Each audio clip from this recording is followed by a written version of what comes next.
अगर महाभारत और रामायण की बात करो तो सुनो, भगवान राम की जो लड़ाई थी किसके खिलाफ थी? मुसलमानों से जंग की उन्होंने, मुसलमानों से लड़ाई थी, रावण के विरुद्ध थी, धर्म और अधर्म की लड़ाई थी। महाभारत में किससे युद्ध हुआ था? मुसलमानों से हुआ था। या मुसलमानों की जंगे बदर में हिंदुओं से युद्ध हुआ था, या जंगे ओहद में हिंदुओं से युद्ध हुआ था।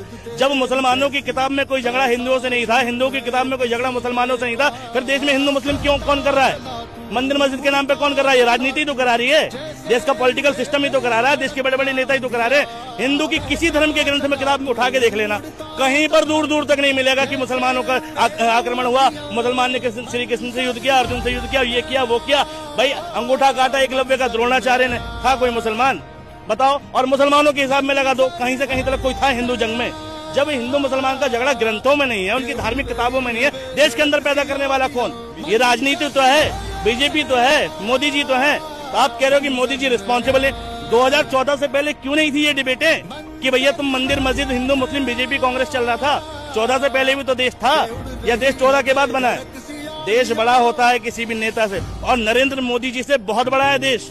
देश बहुत व्यापक है, ठीक है। और मोदी जी इस देश को कम्युनलवाद की तरफ बढ़ा रहे हैं। बहुसंख्यकवाद से किसी भी देश की बुनियाद